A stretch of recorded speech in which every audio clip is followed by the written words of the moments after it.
Hello dear student, this is Suman Dutta. তো আজকে present হলাম নতুন একটা ভিডিও নিয়ে। আজকে থাকছে ক্লাস 10-এর জন্য ইংরেজি থেকে নেলসন ম্যান্ডেলা। তো ওই যে Nelson Mandela long walk two freedom, এই চ্যাপ্টার থেকে গুরুত্বপূর্ণ কিছু প্রশ্ন নিয়ে আসলাম। আশা করব সবাই ভিডিওটা প্রথম থেকে লাস্ট অবধি নিশ্চয়ই দেখবে, কারণ আমি ইংলিশ প্রশ্নটার সাথে সাথে উত্তরটা যা থাকবে সবটাই ডিসকাস তোমাদের সামনে করে দেব। তো আশা করব সবাই দেখবে নিশ্চয়ই। প্রথম প্রশ্ন, হোয়াট ডাজ ম্যান্ডেলা থিঙ্ক এখানে থ্যাঙ্ক বলেছে, ঠিক আছে, thank the international leaders for. তো থিঙ্কের পাস্ট টেন্স কিন্তু থ্যাঙ্ক, এই জিনিসটাতে খেয়াল থাকে। থিঙ্কের পাস্ট টেন্স হলো থ্যাঙ্ক। ওকে, মানে এখানে বলা হয়েছে যে আন্তর্জাতিক নেতৃবর্গকে ম্যান্ডেলা কিসের জন্য ধন্যবাদ জানিয়েছিলেন, ঠিক আছে। তো এখানে ম্যান্ডেলা কেন এই যে আন্তর্জাতিক বর্গ মানে আন্তর্জাতিক লিডার, ইন্টারন্যাশনাল লিডার আছে, তাদেরকে কেন কি ধন্যবাদ বলেছিলেন? কারণ Mandela thanks the international leaders for participating in celebrating the emancipation of the oppressed and heralding new South Africa.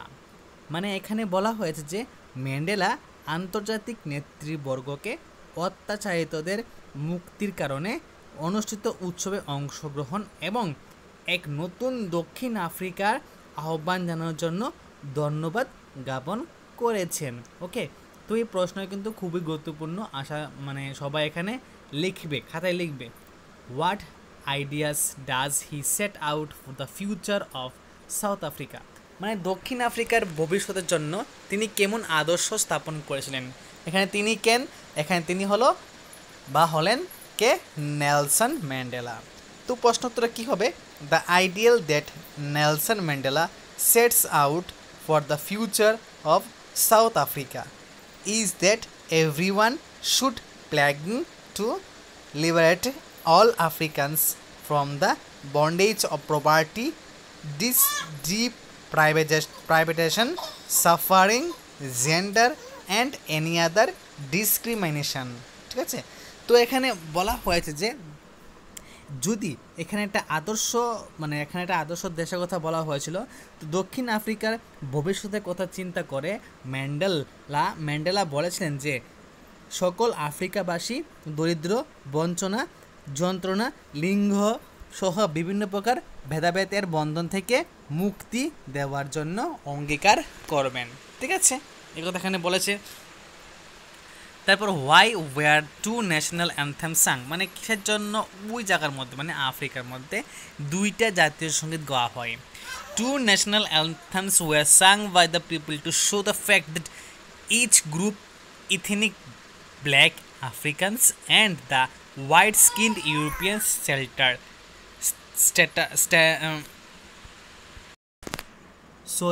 সাউন্ডটা হবে কি স্টেলার্স, কি সাউন্ড হবে এটা? সাউন্ড হবে settlers had come to accept and respect each other.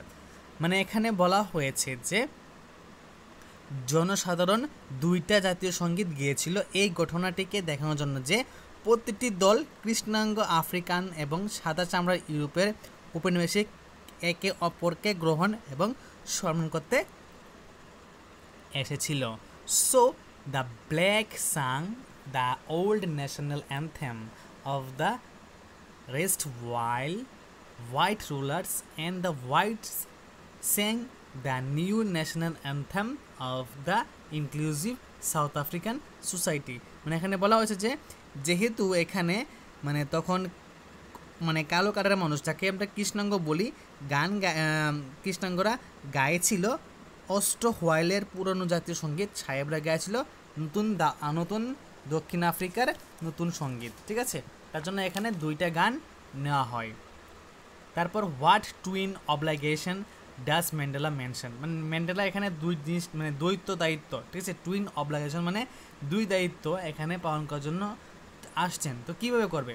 The twin obligation that Mandela mentions are obligation of an individual towards one's family and towards one's people. মানে এখানে বলা হয়েছে যে ম্যান্ডেলা এই দায়িত্ব বদ্ধতা বলতে তার পরিবারের ও সেখানে লোকজনের প্রতি দায়বদ্ধতা থাকার কথা বলা হয়েছে। মানে এটা পরিবার কি, আর একটা মানে ওইখানে যে যারা সমাজের জন্য কাজ করে তারাই বা কি, সব কিন্তু ওনার কাছে এক। ওকে, তো এই যে গুরুত্বপূর্ণ 4টি প্রশ্ন নেলসন ম্যান্ডেলা থেকে তোমাদের কাছে কীরকম লাগলো অবশ্যই ভিডিওটা শেষে আমাকে কমেন্ট বক্সে কমেন্ট করে জানাবে, এবং আমি যখনও পড়াবো তখন তোমরা চেষ্টা করবে খাতায় লিখে নেওয়ার জন্য, কারণ এখান থেকে তোমরা অনেক ইনফরমেটিভ তথ্য পেয়ে থাকবে। তো দেখা হচ্ছে একটা গুরুত্বপূর্ণ ভিডিওতে।